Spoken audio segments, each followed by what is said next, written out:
Kami bersyukur dan saat ini Bapak, kami mau belajar kebenaran firman-Mu.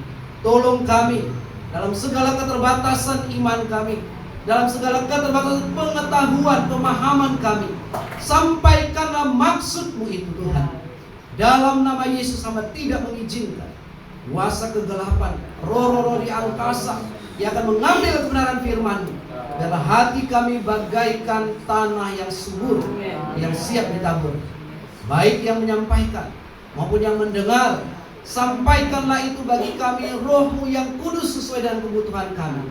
Dan kami siap demi dan melalui Tuhan kami Yesus Kristus, Sang Putra Natal yang kami rayakan. Kami bersyukur dan menyambut firman-Mu. Amin. Masih dalam kondisi berdiri, Bapak Ibu Saudara yang kekasih, untuk menghormati firman Tuhan, mari saya mengajak kita membaca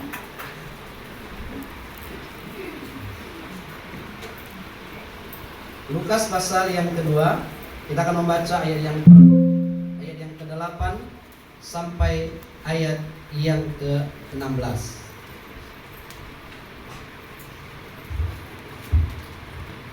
Alkitab saya halaman 21. Itu Bapak Ibu Saudara sudah menemukannya, katakan amin. Amin. Baik, kita akan membacanya. Saya membacakan ayat yang ke-8 Bapak Ibu Saudara yang ganjil sampai ayat yang ke-16 kita baca bersama-sama. Boleh nanti sampai ke-20, tetapi kita bataskan waktu.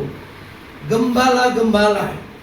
Di daerah itu ada gembala-gembala yang tinggal di padang menjaga kawanan ternak mereka pada waktu malam. Tiba-tiba berdirilah seorang malaikat Tuhan di dekat mereka, dan kemuliaan Tuhan bersinar meliputi mereka, dan mereka sangat ketakutan. Lalu kata malaikat itu kepada mereka, "Jangan takut, sebab sesungguhnya aku memberitakan kepadamu kesukaan besar untuk seluruh bangsa. Hari ini telah lahir bagimu Juru Selamat, yaitu Kristus Tuhan di kota Daud. Dan inilah tandanya bagimu, kamu akan menjumpai seorang bayi dibungkus dengan lampin dan terbaring di dalam palungan." Dan tiba-tiba tampaklah bersama-sama dengan malaikat itu sejumlah besar kepala tentara surga yang memuji Allah, katanya, "Kemuliaan bagi Allah di tempat yang maha tinggi, dan damai sejahtera di bumi di antara manusia yang berkenan kepadanya." Setelah malaikat-malaikat itu meninggalkan mereka dan kembali ke surga, gembala-gembala itu berkata seorang kepada yang lain, "Marilah kita pergi ke Betlehem untuk melihat apa yang terjadi di sana, seperti yang diberitahukan Tuhan kepada kita." Bersama. Lalu mereka cepat-cepat berangkat dan menjumpai Maria dan Yusuf dan bayi itu yang sedang berbaring di dalam palungan. Amin. Silakan duduk Bapak Ibu Saudara yang kekasih dalam Tuhan. Baik, saya menyapa dulu. Shalom. Shalom. Ya, puji nama Tuhan, pada malam hari ini kita bisa berkumpul bersama. Terima kasih Gembala Jemaat, terima kasih untuk PHBG, terima kasih Majelis Jemaat dan Jemaat Tuhan yang ada di tempat ini di GMI Yesus Penebus Biru. Kita bersyukur pada malam hari ini kita bisa bertemu. Saya juga menyapa untuk bapak-bapak yang terhormat dan bapak pendeta, bapak-bapak yang kepala instansi dan semua yang ada di wilayah biru. Ya, sekali lagi saya menyampaikan salam damai sejahtera bagi kita semua. Saya memperkenalkan diri terlebih dahulu, biar kata-kata orang biar disayang. Mudah-mudahan saya disayang oleh orang-orang biru ya.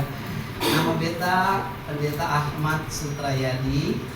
Puji Tuhan, oleh anugerah Tuhan saya ada pada saat ini melayani di Gereja Misi Injil Indonesia Jemaat Genesaret Ambon, dan puji Tuhan juga dipercayakan oleh PHBG dan Gembala Jemaat untuk membawakan kebenaran Tuhan. Asli saya dari Bengkulu, Sumatera Selatan, pakaian yang saya pakai tadi, tetapi beta hanya numpang lahir di sana, besar di Jawa dan juga kuliah di Jawa, pelayanan 14 tahun di Sulawesi Selatan dan Barat, dan oleh anugerah Tuhan percayakan itulah kalau kami melayani dan saat ini ada di Ambon dan di sekitar kita di sini. Baik Bapak Ibu Saudara yang kekasih, kita akan belajar kebenaran firman Tuhan, tidak asing lagi bagi kita. Bagian ini, marilah sekarang kita pergi ke Betlehem. Mungkin dari tanggal 1 sudah mendengar berita ini, bahkan setelah PGI dan KWI menyampaikan pesan ini kepada gereja-gereja yang di bawah naungan PGI dan KWI, menyampaikan ini dan sudah mendengar. Tetapi kita akan melihat respon lain atau dari sisi ekspositori bagian firman Tuhan ini. Sebelumnya Bapak Ibu Saudara yang kekasih, seandainya utusan presiden yang terpilih, Bapak Prabowo yang kita cintai bersama, utus datang langsung ke Peru menyampaikan undangan. Mari kita sama-sama, misalnya dia katakan merayakan Natal di IKN. Maukah saya? Saya mau. Apalagi yang mengundang siapa? Orang nomor 1 di Indonesia. Sudah dikasih utusan datang membawa uang, misalnya ada uang saku lagi, dan semuanya dipersiapkan. Wah, pasti dengan sukacita. Kita minta izin dulu ya. Misalnya kalau di instansi, saya mau ambil libur dulu. Ada kalau orang pengusaha-pengusaha hamba Tuhan, biar cuti pelayanan sebentar. Karena orang nomor 1 mengundang kita untuk mengikuti acara. Respon itu luar biasa, baru misalnya kita diundang oleh orang nomor 1. Nah, kaitannya itu kita akan melihat bagaimana ketika para gembala yang notabene orang yang tidak diperhitungkan di masyarakat pada saat itu, pekerjaan sederhana dari kelas yang bawah, tetapi dia diundang langsung oleh penguasa alam semesta ini dan mengutus utusannya, malaikat menyampaikan. Betapa sukacitanya, betapa bahagianya. Maka kita Bapak Ibu Saudara dalam perikop ini, terutama dari ayat 8 sampai 20, membawa kita pada kisah penuh keajaiban tentang kelahiran Yesus Kristus. Dan dalam kisah ini kita melihat respon iman para gembala.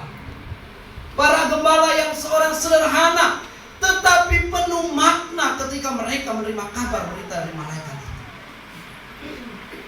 Bahkan dikatakan dalam TB terjemahan baru ini ada kata yang sangat diangkat oleh PGI juga ini. Sekarang, marilah sekarang. Inilah respon. Dan kita akan mempelajari tentang undangan ini dan mengundang kita juga, bukan hanya para gembala, tapi firman Tuhan berlaku juga untuk sekarang. Mengundang kita untuk mengikuti panggilan Allah, melangkah di dalam iman dan mengalami transformasi hidup melalui perjumpaan dengan Kristus. Bapak Ibu Saudara yang kekasih dalam Tuhan, kita akan melihat dari ayat 8 sampai 14. Dikatakan yang pertama, kabar sukacita untuk semua orang. Nah, ini luar biasanya Bapak Ibu Saudara. Malaikat menyampaikan berita itu yang diwakili pada saat ini kita baca. Tentu ada orang Majus juga mendengar berita, dan juga orang-orang lain setelah itu disampaikan. Tapi yang pertama kepada orang-orang gembala ini dikatakan, tiba-tiba malaikat Tuhan menampakkan diri, menyampaikan kabar sukacita tentang kelahiran Yesus. Nah, pesan utama dari nats ini yaitu jangan takut. Tidak asing lagi bagi kita. Tetapi walaupun kita tidak asing lagi dengan kata jangan takut, Bapak Ibu Saudara yang kasih, kita mau tanya, mengapa orang masih ada ketakutan sampai hari ini? Seorang manajer dari satu perusahaan sangat besar untuk pernah mereka melayani, dia mau katakan begini, Pak manusia, kalau saya tidak takut, ya memang kita semua takut. Jadi kelakar. Jadi istrinya berkata begini, badannya Pak besar, tinggi, gagah, tetapi kalau jam 3 tiba-tiba ada panggilan ke belakang. Biasanya ada panggilan nggak? Jam 3, jam 4, ya kayak gitu ke belakang. Nah, bangun dulu. Kenapa? Ayo bangun, temani kemana? Ke toilet. Lu kenapa ketakutan tengah malam? Takut ada setan. ketakutan. Wah, luar biasa ini. Wah, masa mana orang zaman sekarang masih ada takut? Takut dengan ini dan itu. Kenapa? Karena semua manusia secara alami selalu ada rasa takut. Di ruangan ini saya ada yang takut ya. Semua berani, amin. Tapi coba kalau dihadapkan pada masa-masa yang menegangkan, dihadapkan pada masa-masa mungkin problema yang berat, sakit, penyakit dan semuanya, maka dikatakan ketakutan itu selalu dialami. Dan dalam konteks ini, kita berbicara mengenai konteks ini Bapak Ibu Saudara, mereka yang tidak pernah melihat sesuatu yang spektakuler, ketika malaikat datang menyapa mereka di padang belantara itu, di padang ketika mengembalakan, mereka ketakutan karena biasa tidak pernah melihat itu. Kesukaan besar ini bukan hanya untuk gembala. Dikatakan jangan takut, sebab sungguhnya aku memberitakan kepadamu kesukaan besar. Nah, pada pertama kita melihat di sini kabar sukacita itu, yaitu tentang kabar apa? Tidak perlu kita menghadapi banyak ketakutan yang berlebihan. Para gembala ketakutannya ketika melihat sesuatu yang berbeda, yang tidak pernah mereka alami. Tapi kalau kita sekarang ini, apa ketakutan kita? Ketakutan masa depan. Ketakutan, ada orang yang sampai ketakutan karena pernah dikatain nanti aku kecelakaan di jalan oleh seseorang. Dia takut luar biasa sampai nggak mau keluar rumah. Sebenarnya di dunia modern ini masih banyak ketakutan. Dan Bapak Ibu Saudara yang kekasih, kita tahu bersama pada waktu-waktu kemarin kita dikatakan ada nanti gempa mega, termasuk kepulauan Maluku di mana kita tinggal ini.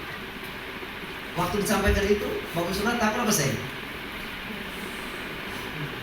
Puji Tuhan kalau tidak ada rasa takut. Tapi ada segelintir orang, waduh, bagaimana ini, saya belum siap dan segala sesuatu terjadi. Nah, tetapi dikatakan malaikat mendatangi, pesan Allah mendatangi para gembala menyampaikan tentang ketakutan mereka akan diganti. Sesungguhnya aku memberitakan kepadamu kesukaan, joy, sukacita yang besar. Sukacita besar itu bukan karena para gembala akan mendapat bonus. Akhir tahun biasanya ada dapat bonus ya dari instansi, para pembantuan atau apa, mungkin ada gaji ke-13 atau apa segalanya, bonus terusnya. Nah, tetapi bukan sukacita didapat karena itu, tetapi rupanya sukacita bagi semua orang yang akan menyelamatkan. Inilah misi Allah ke dalam dunia. Kasih Allah menyelamatkan. Kasih Allah menyelamatkan Bapak Ibu Saudara dan saya. Amin. Saya masih ingat Injil masuk di daerah kami. Hamba-hamba Tuhan masuk dan melalui pengobatan. Pada saat itu salah satu misionaris dari Amerika Latin masuk ke daerah yang terpencil, suku Serawai dan yang ada di Sumatera. Orang suara-suara yang dari corong-corong tidak terdengar. Tetapi penduduk pada saat itu banyak sekali yang mengalami sakit ini, sakit itu karena pola hidup tidak sehat. Ketakutan terjadi di mana-mana. Tetapi ketika utusan Tuhan, misionaris datang. Waktu itu masih boleh datang dan dewasa mengadakan pengobatan, membuat puskesmas ya secara skop kecil, dan menyampaikan bahwa Tuhan sanggup menyembuhkan. Tuhan datang untuk menolong, bahkan memampukan kita, bahkan menyembuhkan berbagai macam penyakit. Nah, Bapak Ibu Saudara yang kekasih, kembali kepada konteks ini, Injil harus disampaikan sebagai bentuk bahwa di dalam Kristus ada kesukaan besar. Amin. Apa Bapak Ibu Saudara kata semua yang sudah ikut Tuhan? Ada sukacita besar di hati kita? Atau penuh pergumulan, penuh tantangan? Beta sih tahu bisa diterima, bisa beta bisa diterima nggak sebagai ini zaman-zaman orang mau tes. Ini ada salah satu yang jemaat menyampaikan, beta sudah lama mengabdi instansi yang saya mau ikuti ini, tapi aku takut cuma bisa diterima sih. Ketakutan itu manusia bukan, Bapak Saudara. Tapi saya bilang, Bu, Ibu punya Tuhan besar kan? Iya, Tuhan Yesus besar. Katakan, hai ketakutan, saya punya Tuhan yang besar. Saya diterima dan tidak, saya tidak tahu percaya, tapi yang saya percaya bahwa Tuhan saya sanggup. Kalau memang Tuhan mau saya diterima, pasti saya diterima. Ibu-ibu banyak ketakutan saat ini. Kabar sukacita ini diberikan kepada kita, dan bukan hanya dikatakan pada orang-orang tertentu, tetapi kepada semua orang dalam segala waktu dan segala tempat. Allah menyampaikan kabar ini pun bukan hanya 2000 tahun yang lalu, tapi sampai sekarang. Dulu memang kepada gembala yang merupakan kelompok sederhana, bahkan terpinggirkan dalam masyarakat. Ini menunjukkan bahwa kasih Allah melampaui batas sosial. Kasih Allah melampaui batasan ekonomi dan batasan budaya. Betapa besar, luas, dalam, lebarnya kasih Allah itu bagi kita. Keluarga kami mengalami kasih Allah. Orang tua saya, mama saya mau diceraikan oleh bapak saya yang dulu kepala desa. Dia tidak punya anak 8 tahun.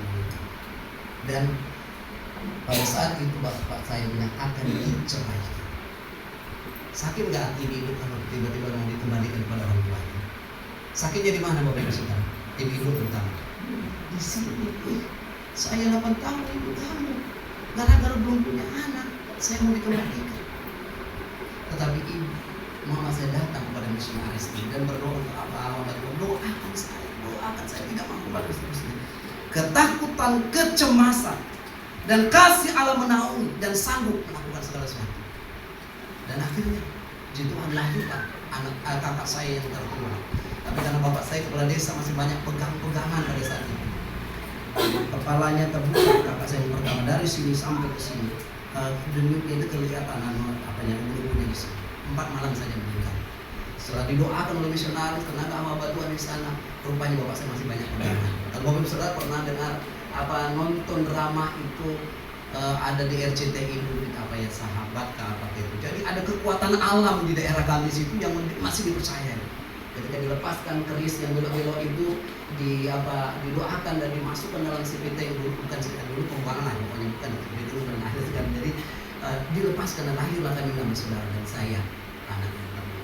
Saya pun diangkat oleh om saya yang bukan orang percaya kepada Tuhan pada awalnya. Tapi yang saya mau katakan bukan berbicara mengenai kami, tapi hanya maksudnya keluarga kami mengalami kasih Allah. Dan saya percaya juga Bapak Ibu Saudara di sini mengalami kasih Allah. Memang versinya berbeda, amin.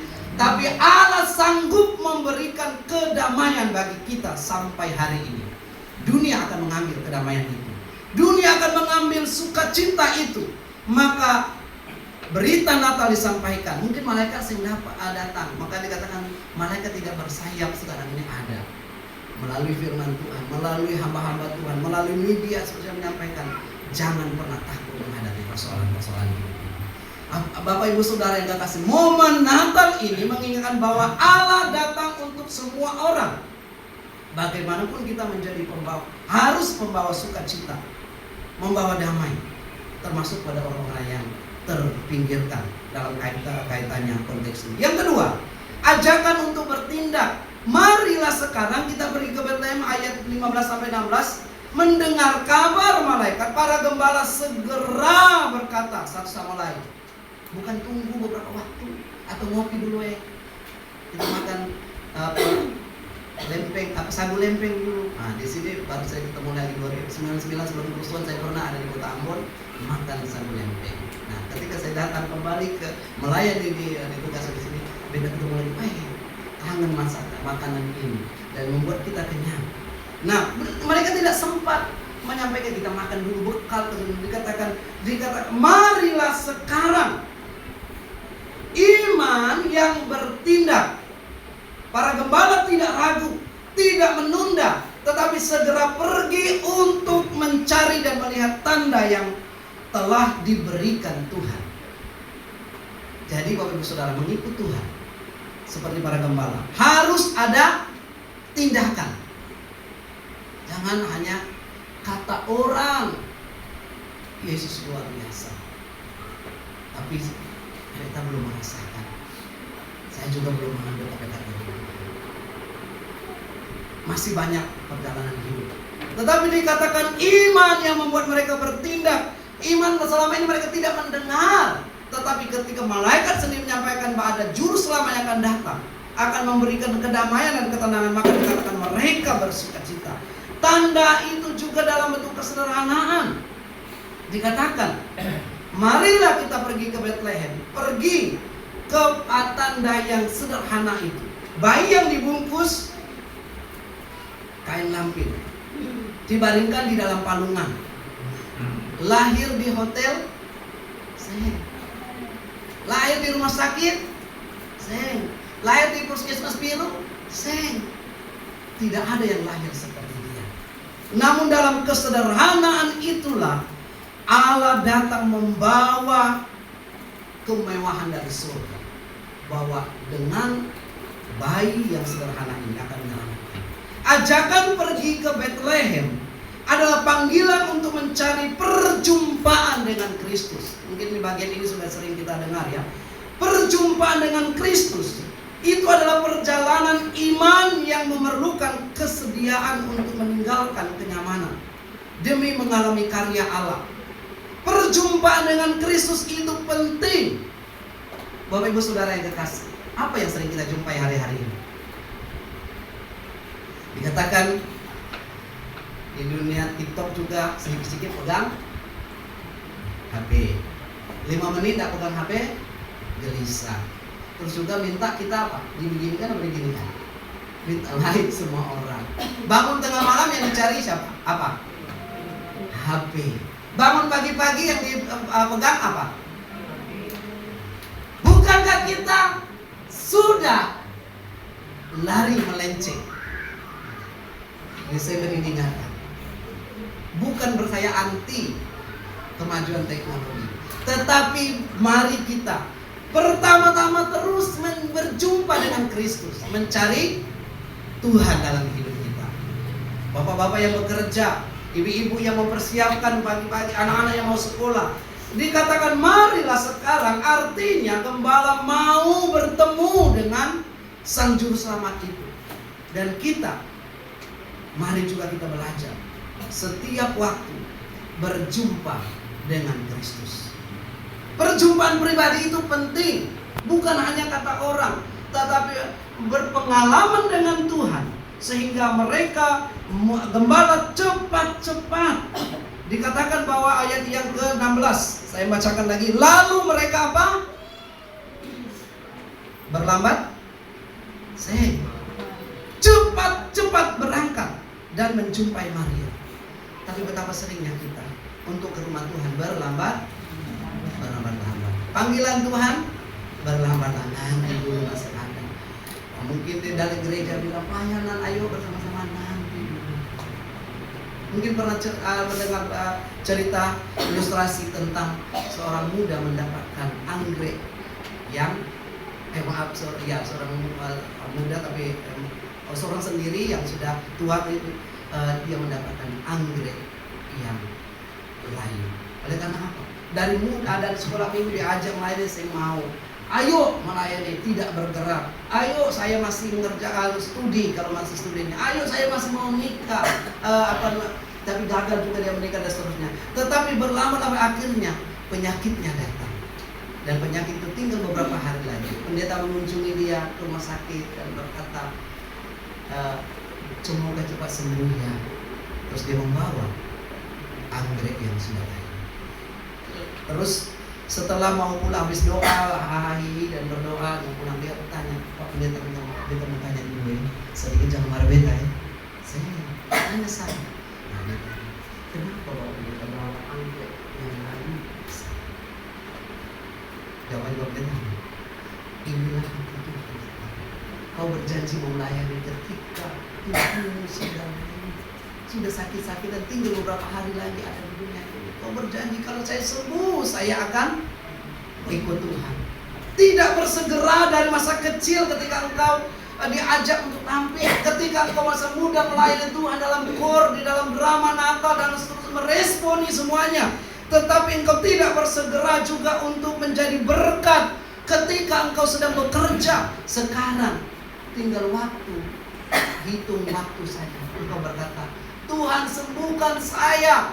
Kalau saya sembuh, saya akan melayani Tuhan. Saya mau dekat dengan Tuhan. Betapa seringnya kita menunda-nunda segala sesuatu. Maka Bapak Ibu Saudara, umur 18 tahun tamatan Semeang saya waktu itu. Ketika Tuhan berbicara khusus, pergi. Saya tidak ada apa-apa. Saya tidak ada sponsor dan seterusnya, tapi saya pergi dan berusaha untuk mengikuti panggilan. Bapak Ibu Saudara yang kekasih, perjumpaan yang mengubahkan hidup. Setelah melihat bayi Yesus, para gembala tidak hanya diam, tetapi mereka apa? Ayat 17 sampai 20. Kalau kita lihat, menyaksikan kepada orang lain. Ketika mereka melihatnya, mereka memberitahukan apa yang telah dikatakan kepada mereka tentang anak itu. Sukacita mereka tidak bisa dipendam oleh ketika mereka menyaksikan kebaikan Tuhan. Bagaimana dengan Bapak Ibu Saudara dan anak-anak semuanya? Ketika kita merasakan kebaikan Tuhan, apakah kita pendam? Allah menghendaki menyampaikan berita sukacita. Saya pernah ditolong oleh Tuhan. Jangan sampai ada teman menyampaikan, susah sekali hidup saya hari ini. Iya, saya juga susah sekali. Tolong dulu, pinjam dulu 100. Yang bisa begitu. Kita bukan membawa berita sukacita, tetapi justru susah memang, susah, luar biasa. Tetapi biarlah ketika ada teman kantor, rekan kerja, orang yang ada di sekolah kita yang berkata, aduh ya susah, kita berkata ada Tuhan saya yang lebih besar. Paling tidak kita menyaksikan, karena apa? Saya pernah mengalami seperti Anda, tetapi saya pernah ditolong oleh Tuhan.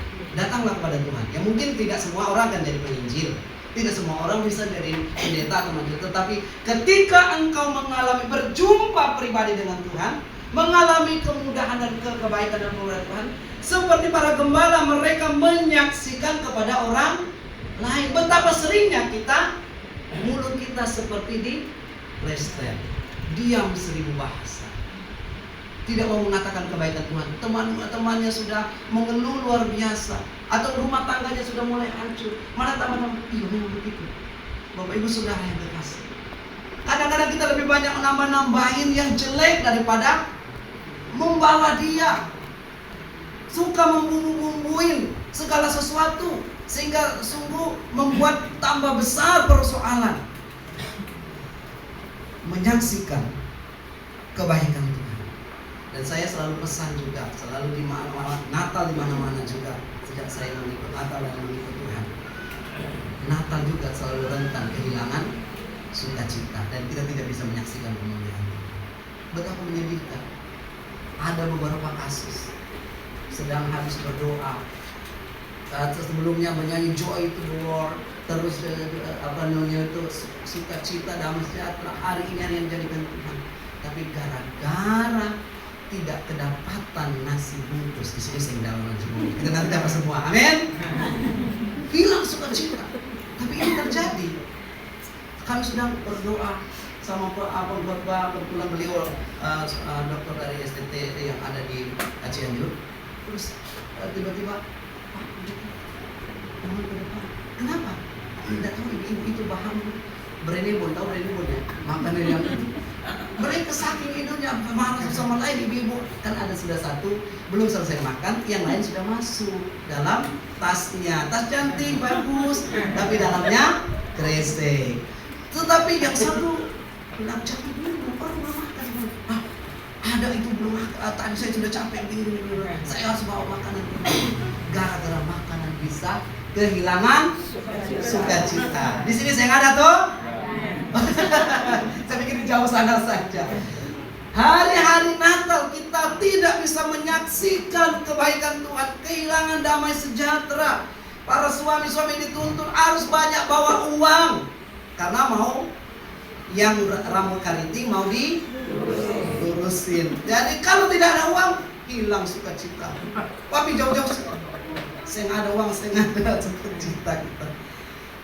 Bapak Ibu Saudara yang terkasih dalam Tuhan, kita kita melihat di sini perjumpaan dengan Kristus mengubah hidup orang untuk memuliakan Tuhan.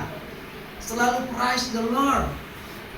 Jangan di rumah Tuhan, haleluya. Tapi di luar rumah Tuhan, entah di tempat kerjanya, dari semua. Saya pernah menyaksikan seorang pimpinan juga.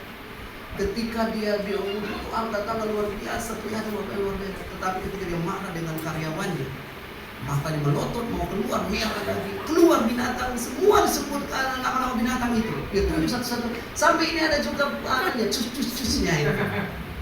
Akhirnya mereka bilang, aduh, bagaimana Bapak ini? Dia memuji Tuhan, memuliakan Tuhan. Apa benar-benar dia memuliakan Tuhan ketika dia mengata-ngatain? Di situ pengeluaran, tapi di sini pemasukan. Pemasukannya apa? Ya tersinggung, marah. Apalagi sudah nenek moyang diturun, memang kampung malas, memang nenek moyang begitu, begini. Kamu akan miskin terus benar. Ya ampun. Padahal dia hanya terlambat mengerjakan misalnya sesuatu. Hilang sukacita. Gampang sekali kehilangan sukacita. Gampang sekali kita tidak memuliakan Tuhan. Maka kata pemazmur, Tuhan berjagalah di pintu lidahmu, di mulutmu, sehingga yang kata-kata saya adalah memuji Tuhan. Ketika kita dalam kesusahan, kita belajar untuk Tuhan, kami mau serahkan persoalan ini, tapi jangan biarkan saya menyangkal-nyangkal. Persoalan datang, pergumulan datang. Masa-masa corona kemarin apalagi berat sekali. Banyak orang sudah bilang, di mana engkau Tuhan di masa corona? Ya memang corona ada, virus itu ada.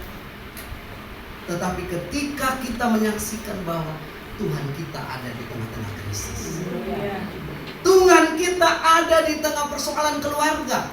Karena selama di dunia selalu ada di mana ada persoalan? Di balik papan, bukan ya, di balik papan nama bisik.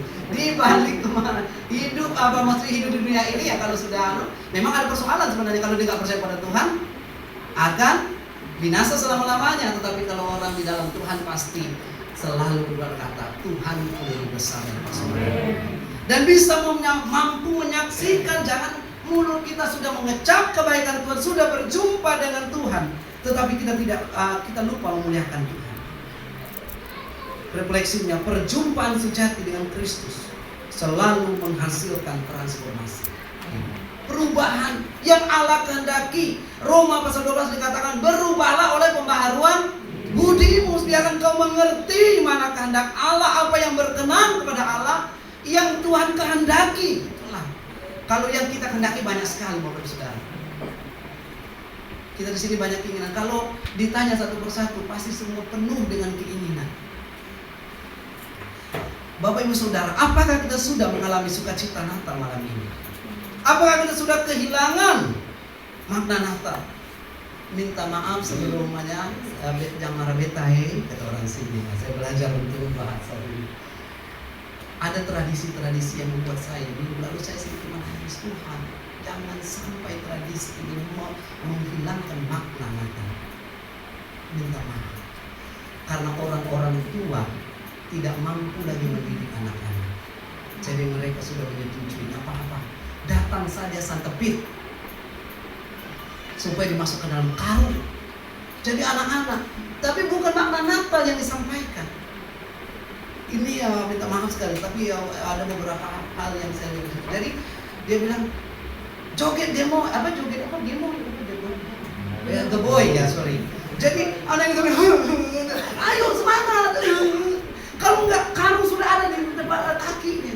Jadi Tuhan, apa ini makna Natal? Bapak Ibu Saudara, sebagaimanapun kesulitan kita mendidik anak-anak kita, didiklah mereka untuk takut akan Tuhan. Didiklah mereka untuk takut kepada Tuhan daripada takut kepada Santa Pia.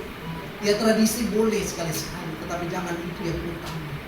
Di TikTok itu memang anak itu menangis air matanya, tapi dia paksa sendiri goyang apa tadi itu tadi untuk menyenangkan. Tapi makna Natalnya ada nggak di situ? Saya ada, itu hanya tradisi zaman Santa. Bapak Ibu Saudara yang kekasih, kita yang sudah bertemu dengan Kristus, sudah bertemu Tuhan belum? Sudah. Amin. Luar biasa, saya senang, kita senang kalau Bapak Ibu Saudara belum bertemu dengan, bukalah hati kita, karena kasih Tuhan masih berlaku sampai hari ini. Gereja hadir untuk menyampaikan, jangan nakut-nakuti. Kadang-kadang gereja banyak nakut-nakuti, tetapi gereja datang untuk membawa berita sukacita, berita kelepasan dan berita kepastian. Bapak Ibu Saudara yang terkasih dalam Tuhan, kesimpulan, pergi ke Bethlehem dalam hidup kita. Perjalanan para gembala ke Bethlehem adalah perjalanan iman dan perjalanan perubahan hidup. Kabar Natal mengundang kita untuk mendengar kabar sukacita. Malam hari ini sudah diperdengarkan. Mengingat bahwa keselamatan dari Allah adalah untuk semua orang. Jadi bukan hanya untuk orang yang ada di ruangan ini, tapi kepada semua orang yang kita temui. Kalau Bapak Ibu Saudara sudah bertemu secara pribadi dengan Yesus Kristus, mungkin kita tidak ke Bethlehem. Jadi waktu baru disampaikan di salah satu grup WA, ada sedikit anekdot ya. Kan tema disediakan oleh PGI dan GWI ini. Terus dia bilang, beta saya mau ke Bethlehem, beta sudah pernah ke sana. Mungkin anekdot. Tapi saya bilang begini, akhirnya saya kepada teman itu, tapi apakah kau sudah bertemu dengan Tuhan setiap waktu? Atau emosimu yang mulai ikut, pengalamanmu dan kekayaan atau apa yang ada padamu? Apakah dengan kata-katamu menyatakan bahwa engkau memuliakan Tuhan? Mendengar kabar sukacita, mengingat bahwa semua orang butuh sukacita, banyak kesedihan dan ketakutan. Yang kedua, meresponi panggilan Allah, melangkah dalam iman, mengalami kehadiran Allah. Apakah Bapak Ibu Saudara mengalami kehadiran Allah di rumah tanggamu? Mengalami kehadiran Allah dalam pekerjaanmu? Mengalami kehadiran Allah di masa-masa krisis dalam hidup, bahkan sakit penyakit? Maka seorang opa lansia saya datangi dan pelayanan. Saya bilang, opa, dalam sekian tahun sakit ini, apakah opa bisa sukacita? Tiap hari bergumul dengan sakit ini, stroke ringan, saya bisa kemana-mana lagi. Dia bilang, Pak Pendeta, secara manusia beta bisa tidak ada sukacita, tetapi ketika beta datang kepada Tuhan, minta ampun kepada Tuhan, memberikan sukacita untuk menghadapi ini. Tuhan memberi kemampuan, karena ketika beta bertemu dengan Tuhan, Tuhan menyatakan. Jadi saudara yang kekasih, mengalami transformasi hidup, menjadi saksi yang memuliakan Allah dalam pekerjaan dan keluargamu, itu harus dan penting. Dan kehadiran kita, kehadiran GMI di sini juga harusnya menjadi berkat bagi orang lain. Banyak orang di sana, di kota ini, di daerah ini yang masih terikat dengan kuasa kegelapan. Banyak orang masih menjadi orang Kristen, tetapi gaya hidupnya tidak menjadi gaya hidup orang Kristen. Beta kaget sampai di kota ini, kota memang penuh dengan segala macam pernak-pernik Kristen dan daerah ini, luar biasa. Tetapi tengah malam, maka lain sana sini, ada apa yang terjadi? Banyak yang berdarah tengah malam.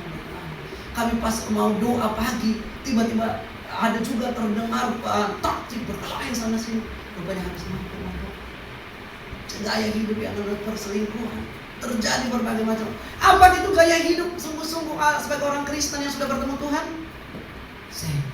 Saudara-saudaraku yang kita kasih, gembala sudah mengalami perjumpaan dengan Kristus, sudah pergi ke Bethlehem untuk melihat apa yang terjadi di sana dan menyaksikan sendiri, bahkan menyampaikan berita itu. Natal adalah waktu untuk memperbaharui iman kita, mengingatkan kita untuk di tahun-tahun berikutnya.